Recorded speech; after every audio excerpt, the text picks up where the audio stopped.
Les avertissements prophétiques de Marie-Julie, un aperçu de l'avenir tout au long de sa vie. Marie-Julie a prédit de nombreux événements qui, même si certains se sont peut-être déjà déroulés, n'ont pas encore été explicitement liés à ses prédictions. Beaucoup de ces prophéties semblent réserver aux jours à venir des avertissements d'épreuves et de bouleversements qui attendent encore de se manifester. Ces visions, chargées de messages inquiétants, servent d'avertissements sévères à l'Église et au monde en général. Parmi elles, elle a fait des prédictions surprenantes sur les événements entourant les Jeux Olympiques de 2024 à Paris ou des révélations si étonnantes que peu de gens peuvent les croire encore aujourd'hui. Une prophétie sur les Jeux Olympiques de 2024 il y a plus d'un siècle, Marie-Julie Jenny a prononcé une grave prophétie concernant la France, prédisant que les offenses de la nation contre Dieu déclencheraient une chaîne de catastrophes apocalyptiques. Pour saisir pleinement le poids de cet avertissement, il faut se rappeler un autre événement prophétique célèbre, les apparitions de Notre-Dame de Fatima au Portugal. Le 13 mai 1917, 3 jeunes bergers de la ville de Fatima furent témoins d'une visite miraculeuse de la Vierge Marie. L'aspect le plus significatif de cette rencontre fut la révélation de 3 prophéties secrètes, chacune porteuse d'avertissements divins. Alors que les 2 premières prophéties secrètes furent rendues publiques très tôt, révélant des visions de l'enfer et prédisant le déclenchement de la Seconde Guerre mondiale, la 3e prophétie resta secrète pendant des décennies. Bien que Notre-Dame ait initialement demandé à Lucia, l'une des visionnaires, de la révéler en 1960, le Vatican a choisi de la retenir jusqu'au 13 mai 2000. Cependant, bien avant les apparitions de Fatima, Marie-Julie Jenny avait déjà émis une prophétie effrayante sur la fin des temps. Ces visions présentaient des similitudes frappantes avec celles révélées à Fatima, faisant écho au thème du jugement divin et de la transgression humaine. Ces parallèles ont conduit beaucoup de gens à croire que ces prophéties corroborent celles données à Fatima, renforçant la sévérité de leurs avertissements. Tout au long de sa vie, Marie-Julie a affirmé que la Sainte Mère lui avait confié d'innombrables secrets divins, chacun révélant le sort de l'humanité. Si bon nombre de ces révélations méritent d'être explorées plus en profondeur, une prophétie en particulier se distingue par sa pertinence étrange pour un événement mondial qui a récemment eu lieu, les Jeux Olympiques de Paris en 2024. Le 17 décembre 1881, Marie-Julie a enregistré un message qu'elle avait reçu de la Sainte Mère. Selon elle, une nouvelle ère de péché avait commencé, une ère dans laquelle les mères deviendraient indifférentes à l'innocence de leurs propres enfants. À l'époque, ces mots ont été accueillis avec confusion. Ce n'est que dans les années 1960, lorsque de nombreux pays européens, dont la France, l'Allemagne et l'Italie, ont commencé à légaliser l'avortement, que les gens ont commencé à comprendre toutes les implications de son avertissement. Marie-Julie a continué à prophétiser qu'en raison des offenses croissantes de l'humanité contre Dieu, la punition divine était inévitable. La France, a-t-elle affirmé, serait la première à subir ces châtiments avant qu'ils ne se propagent à travers le monde. Nul ne peut s'empêcher de se demander pourquoi la France serait la seule à être jugée. Ceux qui ont suivi de près la cérémonie d'ouverture des Jeux Olympiques de 2024 pourraient trouver une réponse troublante. L'événement était rempli d'images que certains considéraient comme blasphématoires ou des scènes que beaucoup ont considérées comme des affronts directs à Dieu. L'un des moments les plus controversés mettait en scène une reine à peine vêtue aux côtés d'une chanteuse nue rejoignant la scène de Léonard de Vinci, transformant une image sacrée en spectacle. La cérémonie de clôture n'était pas moins provocante, mettant en vedette une déesse sans tête aux ailes brisées ou des symboles qui, pour beaucoup, signifiaient un monde abandonnant la grâce divine. Si l'on en croit les prophéties de Marie-Julie, ces actes n'étaient pas de simples performances, mais des manifestations d'une rébellion spirituelle plus profonde, qui allait inévitablement entraîner un jugement divin. Le châtiment divin, que nous réserve l'avenir? Marie-Julie n'a pas laissé ses avertissements sans détailler les conséquences. Dans ses prophéties du 20 septembre 1877 et du 4 janvier 1884, elle a décrit des événements catastrophiques sans précédent dans le monde. Elle a parlé de tremblements de terre dévastateurs qui fractureraient la terre, d'ouragans violents qui détruiraient les villes, de mauvaises récoltes généralisées conduisant à la famine et de pestes qui se propageraient à une vitesse terrifiante. Parmi ces prédictions les plus obsédantes, il y avait une pluie de sang qui durerait 7 semaines, signe inquiétant de la colère divine. L'aspect le plus terrifiant de sa prophétie était peut-être ça. Vision de 3 jours de ténèbres. Pendant cette période, a-t-elle prévenu, une obscurité implacable couvrirait la terre, apportant des souffrances inimaginables. Si elle ne précise pas la durée exacte des catastrophes qui suivront, elle précise qu'elles seront mondiales et incessantes, laissant le monde en ruine. Selon ces visions, les 3/4 de la population mondiale périront, et la moitié de la population française sera anéantie. Ces mots effrayants, les gens seront plus rares que la fumée, ne sont pas une simple métaphore. Elle décrit un avenir où rencontrer une autre âme vivante deviendra une rareté, où des régions entières resteront vides, silencieuses et abandonnées. Malgré le caractère terrifiant de ces prédictions, Marie-Julie ne suggère pas que cela marquera la fin absolue du monde. Au contraire, elle offre une lueur d'espoir. Après la période de souffrance, elle prédit que des signes divins apparaîtront dans le ciel, annonçant l'avènement d'un roi saint qui apportera renouveau et restauration. Une période d'obscurité sera suivie d'un grand réveil, un moment de rédemption pour ceux qui resteront fidèles. Bien que le poids de ces prophéties soit immense, elle porte un message qui a fait écho à travers l'histoire, un message de justice divine mais aussi de miséricorde. Pour ceux qui croient en ces visions, ces paroles servent à la fois d'avertissement et d'appel à la vigilance spirituelle. Le règne divin sur la terre. Bien que Marie-Julie n'ait pas fourni de détails détaillés sur ce roi saint prophétisé, ces descriptions suggèrent que son règne s'étendra bien au-delà d'une seule nation ou d'un seul territoire. Plutôt que de gouverner seulement un peuple élu, ce dirigeant juste apportera l'ordre et la foi au monde entier. Après avoir enduré la grande tribulation, l'humanité connaîtra un profond réveil. Les gens reviendront à une vie de simplicité, abandonnant la corruption et les distractions qui les éloignaient autrefois de Dieu. La foi sincère sera restaurée et les divisions qui séparaient autrefois les confessions chrétiennes se dissoudront. Le monde s'unira sous la vérité divine, lié par une dévotion commune à Dieu.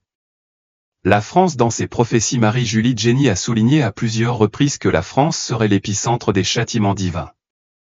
Elle croyait que la France, ayant été la première nation à embrasser pleinement le catholicisme, avait reçu des grâces sans précédent. Cette bénédiction s'accompagnait cependant d'un devoir sacré, la mission de soutenir et de défendre l'Église. En particulier en période de persécution et d'hérésie. Mais lorsque la France tourna le dos à cette mission, rejetant sa monarchie divinement bénie et laissant la foi s'étioler, les conséquences devinrent inévitables. Les châtiments commenceraient en France, mais ils ne s'arrêteraient pas là. De France, les châtiments se répandraient dans le monde entier, touchant chaque nation, chaque peuple. Marie-Julie prévoyait un destin terrifiant pour le pays. Elle prévint que Paris, le cœur même de la France, brûlerait, consumé par un incendie inexorable. Marseille ne serait pas épargnée non plus, elle serait engloutie par la mer. Des tremblements de terre dévastateurs s'effondreraient dans les villes du pays, et leurs rues seraient réduites en ruines. La panique et le désespoir s'installeraient alors que l'anarchie se répandrait. Les meurtres sembleraient sans fin, et l'air serait rempli du bruit incessant des armes qui s'entrechoquent et des voix qui s'élèvent pour blasphémer. Le monde, prévint-elle, ne peut pas supporter éternellement le mal sans contrôle. Si la justice divine tarde trop longtemps, toutes les âmes peuvent être perdues. Si Dieu permet à la méchanceté de croître sans intervention, même les justes, ceux qui s'efforcent de rester fidèles, peuvent faiblir et succomber au péché. Ainsi, la purification divine n'est pas seulement inévitable, mais nécessaire. Le triomphe de la Sainte Église doit avoir lieu, garantissant que la bonté prévaudra. Les 3 jours de ténèbres. Parmi les prophéties les plus effrayantes de Marie-Julie, il y avait sa vision des 3 jours de ténèbres, une période de terreur indescriptible où des forces infernales se déchaîneraient sur la terre, exécutant le jugement divin sur tous ceux qui s'opposeraient à Dieu. Cet événement catastrophique frapperait sans avertissement, plongeant le monde dans un chaos soudain. Aucun recoin de la terre ne serait épargné. Le ciel s'assombrirait et les fondations même du monde trembleraient. Le tonnerre et les éclairs fracasseraient les cieux avec une force surnaturelle, instillant une peur inimaginable chez ceux qui n'ont pas la foi. Beaucoup, incapables de supporter la terreur, mouraient de pure peur. Marie-Julie a donné un avertissement solennel: pendant ces 3 jours, personne ne doit oser regarder dehors. Contempler la terre dans cet état maudit, assister à sa transformation surnaturelle et terrifiante, signifierait une mort instantanée. Le ciel lui-même semblerait être en feu, tandis que le sol se fissurerait. La terre deviendrait méconnaissable, une terre tordue par la colère divine. Pour ceux qui cherchaient à survivre, il n'y avait qu'une seule source de lumière, la bougie bénie. Elle souligna qu'aucune autre lumière ni le feu ni l'électricité ne fonctionnerait pendant cette période. Seules des bougies faites de cire bénie éclaireraient l'obscurité. Même une seule bougie bénie brûlerait pendant toute la durée de cette nuit infernale, offrant un sanctuaire à ceux qui resteraient fidèles. Cependant, cette protection divine ne s'étendrait pas aux méchants. Dans les maisons des blasphémateurs, les bougies ne parviendraient pas à fournir de la lumière, les laissant vulnérables aux horreurs extérieures. Tout autour d'eux tremblerait et s'effondrerait, à l'exception de l'espace sacré où un crucifix et une image sainte avaient été placés en révérence. Seuls ceux qui se rassembleraient dans la foi, s'entourant de ces symboles bénis, seraient protégés de la dévastation. Marie-Julie décrit des visions cauchemardesques des horreurs qui allaient se dérouler. Alors que l'obscurité s'approfondissait, des démons et des âmes maléfiques se manifestaient sous des formes hideuses et monstrueuses. Des nuages rouges s'en dérivaient de manière inquiétante dans le ciel, projetant une lueur étrange sur le paysage désolé. Des éclairs inhabituels traversaient violemment les cieux, enflammant le monde de flammes surnaturelles. La terre elle-même serait en proie à des convulsions d'agonie. Les mers monteraient, leurs vagues engloutiraient des villes entières et se propageraient à l'intérieur des terres avec une force inéluctable. Le sol tremblerait si violemment qu'on aurait l'impression que le monde entier était déchiré. Lorsque l'horreur se calmerait, le monde ressemblerait à un immense cimetière, jonché des corps sans vie des justes et des méchants. Pourtant, même au milieu d'une telle dévastation, la prophétie de Marie-Julie ne s'est pas terminée dans le désespoir. Ceux qui ont enduré la tribulation avec une foi inébranlable bénéficieraient de la protection divine. Et au-delà des ténèbres, elle a fait allusion à une restauration à un monde purifié par la souffrance, préparé pour le règne de la justice. Autre prophétie du futur proche, les visions de Marie-Julie ne se limitaient pas au châtiment divin, elle a également eu droit à des aperçus des événements mondiaux bien avant qu'ils ne se produisent. Au cours de ces extases, on lui a montré des événements se déroulant à travers le monde, ce qui lui a permis de prévoir des moments historiques avec une précision remarquable. Le 15 septembre 1879, elle prédit la montée du Kulturkampf de Bismarck, la politique allemande anticatholique qui visait à supprimer l'influence de l'Église. 2 ans plus tard, le 15 septembre 1881, elle prédit en détail la mort de Mélanie Calvat, la visionnaire de la Salette, un événement qui se produisit plus tard le 15 décembre 1904. L'une de ses prophéties les plus remarquables concernait l'éruption catastrophique de la montagne Pelée en Martinique.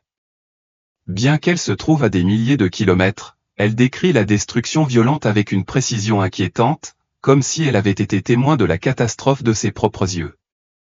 En 1881, elle prédit avec précision la guerre du Transvaal, prédisant avec précision qu'elle aurait lieu après la mort de la reine Victoria, décédée plus tard en 1901.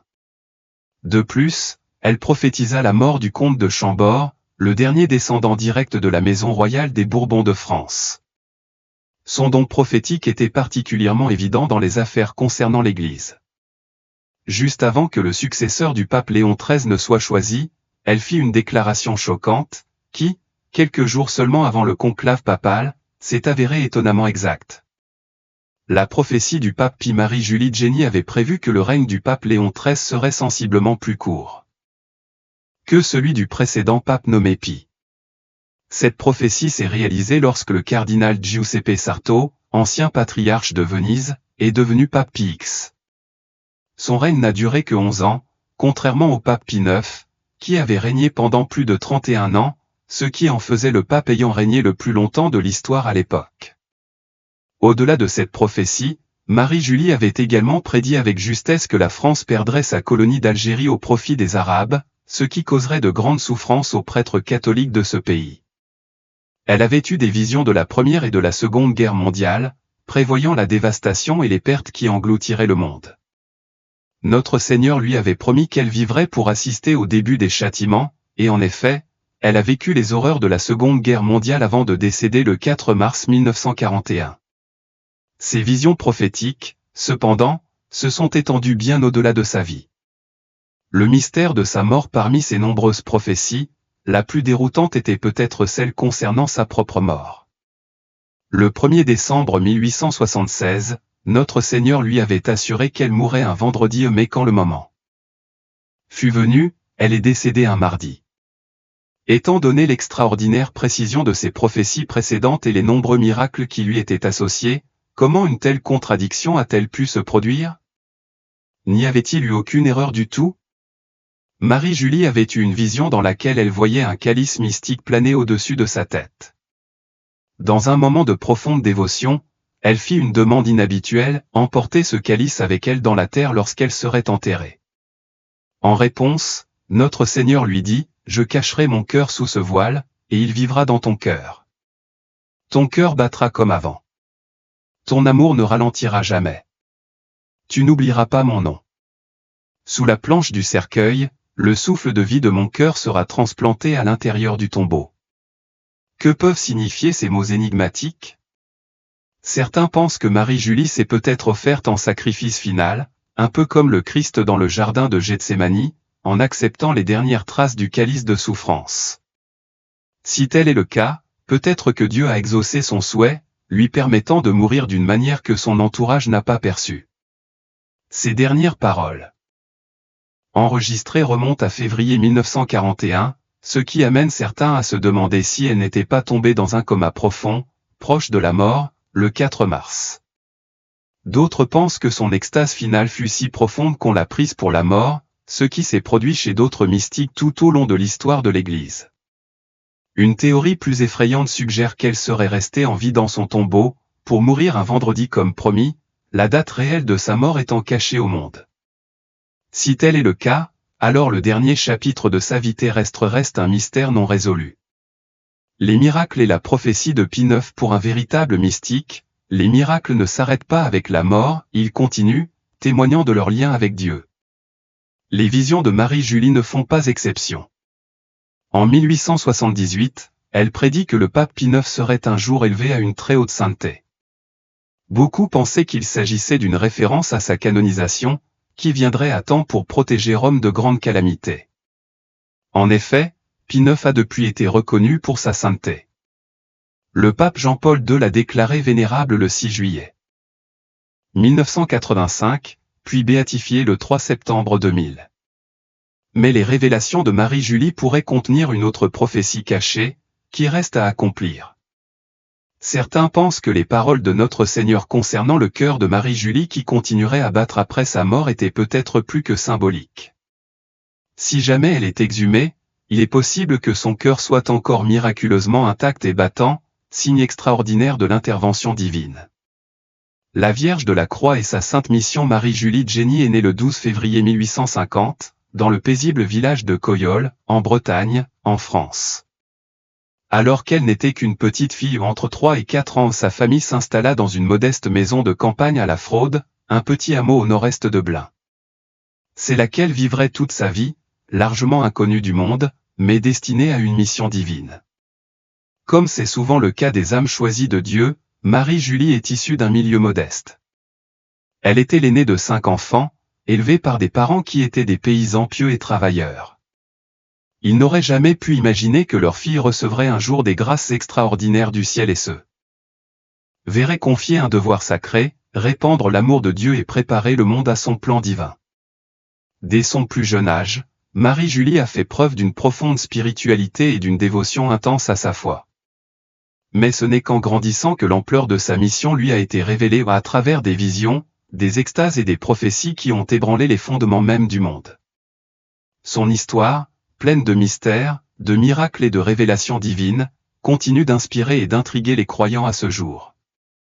La croix et l'importance de la sainte souffrance. Marie-Julie Jenny a compris le profond mystère de la sainte souffrance en embrassant son rôle d'âme victime pour expier les pécheurs et offrir réparation à Dieu. Par son intermédiaire, le ciel a émis des avertissements urgents concernant les châtiments à venir, faisant écho aux révélations des saints et des mystiques avant elle. Elle a exhorté ceux qui l'écoutaient à se préparer à la fois spirituellement et physiquement aux épreuves à venir. L'une de ses prophéties les plus frappantes a été la réaffirmation d'une promesse prédite depuis longtemps, la venue d'un grand monarque catholique. Ce saint souverain, aimé du ciel, allait ressusciter après une période d'immense persécution, de châtiment et de désolation, restaurant la véritable foi catholique romaine.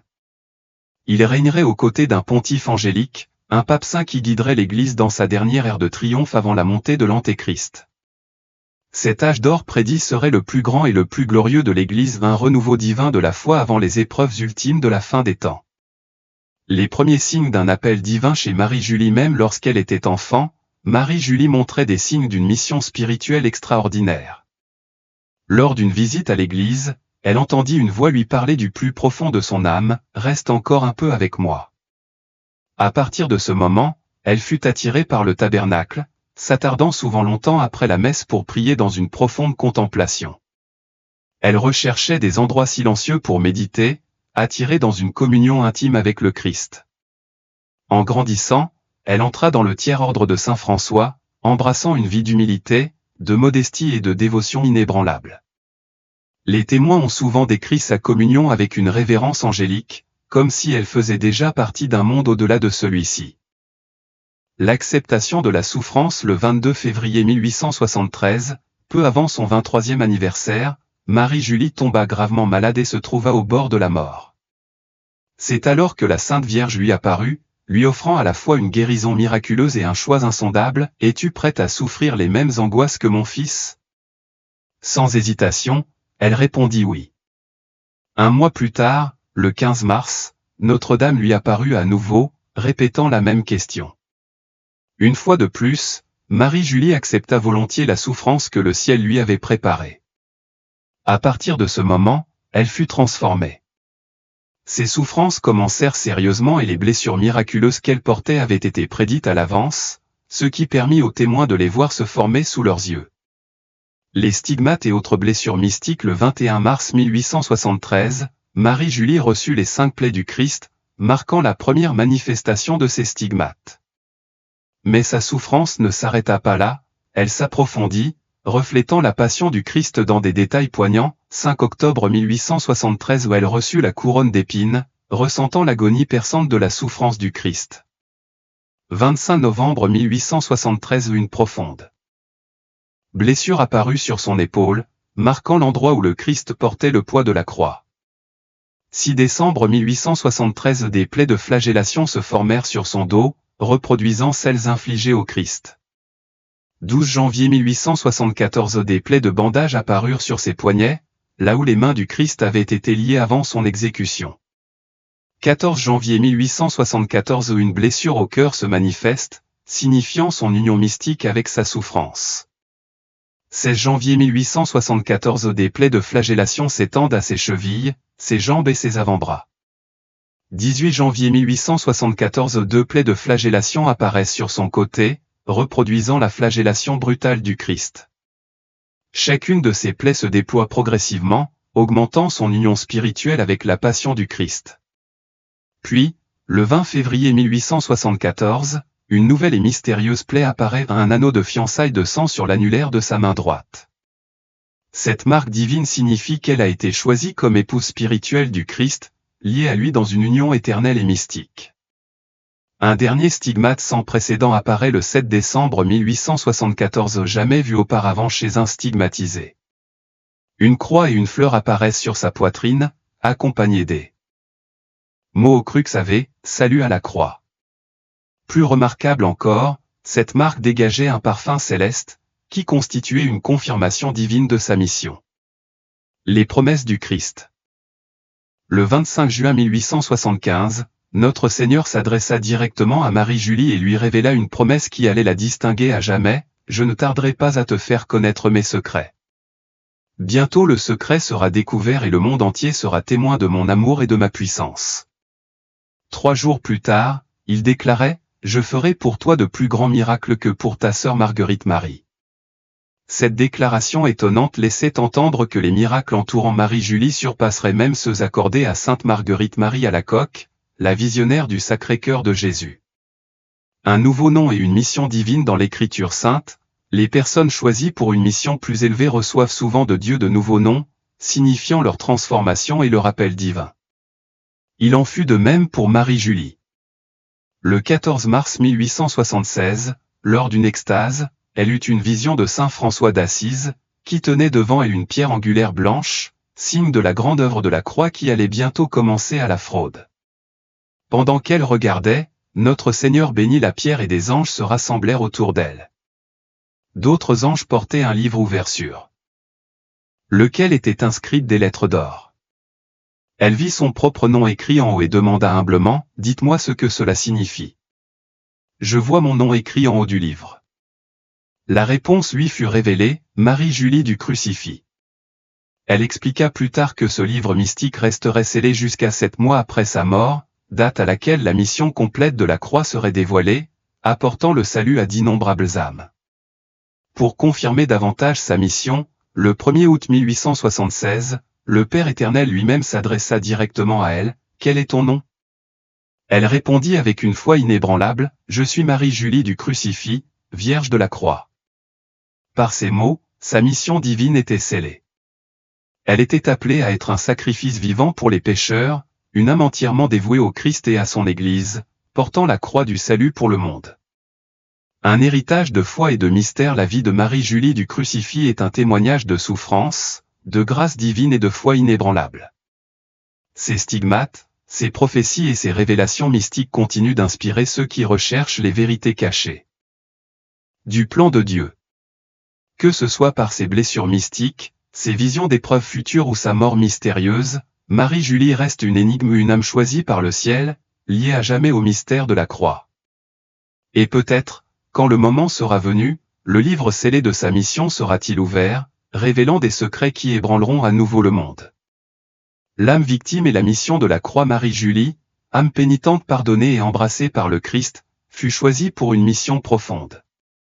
En tant qu'épouse, elle portait la fleur de la grâce et se voyait promettre la moisson de la croix ou une vie de souffrance unie à la Sainte Eucharistie et aux stigmates. Le 27 octobre 1887, notre Seigneur révéla sa mission, accompagné de Sainte Marguerite Marie, victime de mon Sacré-Cœur, et toi, victime de ma croix, tu n'es pas choisie pour la même œuvre. La bienheureuse Marguerite Marie a été choisie pour publier la gloire de mon Sacré-Cœur, et toi, tu es choisie pour publier la gloire de ma croix. Elle est la victime de mon Sacré-Cœur, tu es la victime de ma croix. L'œuvre de ma croix est belle et grande. Elle suivra de près l'œuvre du Sacré-Cœur. Enquête sur les stigmates. L'évêque de Nantes, Monseigneur Fournier, lance une enquête sur les stigmates miraculeux et les extases extraordinaires de Marie-Julie, qui a débuté au début des années 1870. Les examens médicaux sont confiés au docteur Imar Gohar, professeur à la faculté de médecine de Clermont-Ferrand. Lorsqu'il demande à Marie-Julie ce qu'elle ressent en recevant les stigmates, elle répond, « Lorsque j'ai reçu les stigmates, notre Seigneur m'est apparu avec des plaies radieuses, entourées d'une lueur solaire. Un rayon lumineux sortait de chaque plaie et frappait mes mains, mes pieds et mon côté. Au bout de chaque rayon, il y avait une goutte de sang rouge. Le rayon du côté de notre Seigneur était 2 fois plus large que les autres et en forme de lance. La douleur que j'ai ressentie était grande, mais elle a duré à peine 1 seconde. » Le docteur Gohar constate que ces blessures ne sont pas d'origine naturelle ou auto-infligées et sont bien surnaturelles. Il poursuit ses investigations au fil des ans, témoin de nombreux événements miraculeux. Les stigmates de Marie-Julie saignaient tous les vendredis et, plus tard, seulement le vendredi saint. Bien que l'hémorragie externe ait diminué, la douleur de ses blessures a augmenté, particulièrement le vendredi. Événement miraculeux. Certains de ces stigmates présentaient des manifestations surnaturelles, qui étaient toujours prédites à l'avance. La Toussaint, 1884. Notre Seigneur a déclaré qu'il envelopperait Marie-Julie d'un manteau de lumière. Fête de l'Immaculée Conception, décembre 1884. Sa famille a été témoin d'un jet de lumière, de la taille d'un petit pois, irradiant des blessures de ses mains pendant 5 minutes. Marie-Julie, prête à souffrir pour le salut des pécheurs, a également enduré des maladies mystérieuses et de graves tourments physiques, qui étaient tous prédits à l'avance. Un de ces cas s'est produit en juin 1880, lorsqu'elle a souffert d'horribles agonies pendant ses extases les lundis, mardis et jeudis. Elle savait et prédisait toujours à l'avance la nature exacte de ses souffrances, ce que le médecin et d'autres témoins ont confirmé. La perte de ses sens plus tard dans l'année, Marie-Julie fait l'expérience de l'offrande complète de ses sens, une souffrance qu'elle avait également prédite à l'avance. 19 décembre 1880, elle annonce qu'elle perdra bientôt la raison. Mardi suivant sa prédiction, elle perdit la parole et l'ouïe. 3 jours plus tard, elle devint aveugle. Sa langue durcit comme une pierre, se replia et se courba complètement, bloquant sa gorge. Sa bouche se ferma et ses lèvres restèrent immobiles. Cependant, à un moment donné, elle fut délivrée de cette affliction, car le 10 février 1881, elle lui prédit une autre étape de son martyre. Une fois de plus, notre Seigneur lui demanda si elle était prête à souffrir et une fois de plus, elle accepta. Les attaques du démon. Dès le moment où elle reçut les stigmates, Marie-Julie subit les attaques incessantes du démon. Notre-Dame l'avait prévenue à l'avance de ces épreuves, avec un dernier avertissement donné le 26 avril 1874. Mais Notre-Dame lui assura aussi qu'elle ne l'abandonnerait jamais.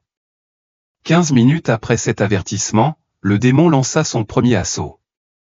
Il allait la frapper, lui laisser des bleus et des coupures qui guérissaient miraculeusement avec de l'eau bénite. Détruire les sacramentaux, briser ses rosaires et renverser les images saintes. Jeter son crucifix au sol et endommager ou voler des objets bénis. Attaquer physiquement les témoins, en essayant de les renverser. Lorsque la terreur a échoué, Satan a changé de tactique. Il est apparu sous la forme d'un beau jeune homme, lui offrant richesse et remède pour ses maux, mais elle a résisté. Il a essayé de la tromper en se déguisant en ange ou en saint, mais elle a toujours testé ses apparitions. Marie-Julie possédait un grand discernement spirituel. Elle exigeait que tout visiteur mystique fasse un acte d'amour au Sacré-Cœur de Jésus. Si l'apparition était céleste, elle obtempérait. Si c'était le diable, il s'enfuyait de rage. D'autres fois, le déguisement de Satan était défectueux. S'il apparaissait comme un saint, elle remarquait que son auréole manquait ou était déformée. Les tromperies du diable et la protection de Saint Michel. Les déguisements de Satan n'étaient pas toujours parfaits. Marie-Julie pouvait souvent détecter sa présence par de subtiles incohérences. Lorsqu'elle se présentait comme une sainte, son auréole manquait de ses glorieux rayons de lumière, ou le symbole de la croix sur ses vêtements était plié ou tordu. Après sa première période d'épreuve aux mains du diable, Saint Michel Archange intervint, lui rendit tous les objets que Satan lui avait volés et lui accorda une brève période de paix. Cependant, en janvier 1875, une nouvelle série de tourments commença. Cette fois, le diable prit la forme d'un prêtre, essayant de la tromper en lui faisant croire qu'il était un visiteur humain ordinaire. Cependant, Marie-Julie remarqua un détail crucial, la croix manquait à son étole. Reconnaissant la tromperie, elle résista à son influence. À une autre occasion, Satan, déguisé en prêtre, lui offrit une hostie, mais elle la refusa instinctivement. La véritable nature de cette offrande reste inconnue, mais il est horrifiant d'imaginer ce qu'il avait l'intention de lui offrir. Les attaques de Satan se firent plus violentes, il tenta de l'empoisonner en la forçant à avaler des substances perturbantes. Une fois, il essaya de lui faire manger de l'herbe. Une autre fois, il lui fourra une fiole de sang empoisonné dans la bouche et la referma. Elle ne put ouvrir la bouche qu'après que son directeur spirituel, le père David, eut pratiqué sur elle le rite d'exorcisme. Le diable tenta également de l'empêcher de recevoir la Sainte Communion en lui fermant la bouche pendant que le père David essayait de lui administrer le Saint-Sacrement. Cependant, le prêtre resta patient, tenant l'Eucharistie devant elle jusqu'à ce que Satan soit obligé de la libérer. Malgré ces terribles tourments, Marie-Julie les considérait comme des sacrifices supplémentaires à offrir pour le salut des âmes. Marie-Julie découvrit que l'eau bénite pouvait chasser le diable, lui procurant des moments de soulagement. Ces extases se produisaient régulièrement, présentant des phénomènes communs à d'autres mystiques. Elle devenait insensible, complètement insensible aux stimuli extérieurs. Elle ne réagissait pas aux piqûres d'aiguilles, aux brûlures ou à l'exposition à des lumières vives. Parfois, elle l'évitait au cours de ses expériences mystiques. Elle avait la capacité de distinguer les objets bénis des objets non bénis. Elle pouvait reconnaître une hostie consacrée d'une hostie non consacrée sans connaissance préalable. Au cours d'une extase de la Passion, le 18 octobre 1877, elle demanda une image de saint François. Un prêtre en visite lui entendit une de son bréviaire, mais elle resta immobile et ne la vénéra pas. Le père David, sentant que quelque chose n'allait pas, fit bénir l'image immédiatement. Ce n'est qu'alors que Marie-Julie couvrit joyeusement l'image de baisers, prouvant ainsi qu'elle n'avait pas été bénie auparavant. Un incident similaire se produisit lorsqu'un visiteur lui présenta un rosaire, mais elle refusa de le vénérer. La visiteuse se rappela plus tard qu'on avait remplacé le crucifix d'origine et oublié de faire bénir le nouveau. Une fois le rosaire béni, Marie-Julie l'embrassa avec révérence et reprit son expérience mystique. Marie-Julie possédait une connaissance extraordinaire des reliques, même celles dont l'origine était incertaine. Un exemple étonnant, on lui présenta une relique sans aucune information préalable. Elle l'identifia aussitôt comme un fragment de la lance qui avait transpercé le côté du Christ. De plus, elle déclara qu'elle contenait encore un morceau de son Sacré-Cœur. Cette relique, appartenant au marquis de la Franquerie, est toujours en possession de la famille aujourd'hui. Au-delà de ses dons mystiques, elle fut fréquemment visitée par des êtres célestes. Jésus et Marie étaient ses compagnons constants. Elle vit Dieu le Père et le Saint-Esprit, apparaissant sous la forme d'une colombe ou d'une langue de feu enflammée. D'innombrables saints lui apparurent, certains corrigeant des erreurs historiques dans leur biographie ou révélant des détails de leur vie jusque-là inconnus. Même des saints inconnus lui rendirent visite, lui racontant leur vie et leur passage sur terre. L'une de ses relations les plus charmantes fut celle avec saint Joseph. Elle devint si familière avec lui que, lors d'une extase, le 1er avril 1880, elle le taquina de manière enjouée, tout en le suppliant avec insistance d'exaucer certaines requêtes. Finalement, Jésus lui-même dut intervenir, lui disant « ça suffit », et sauvant son père adoptif de ses supplications déterminées.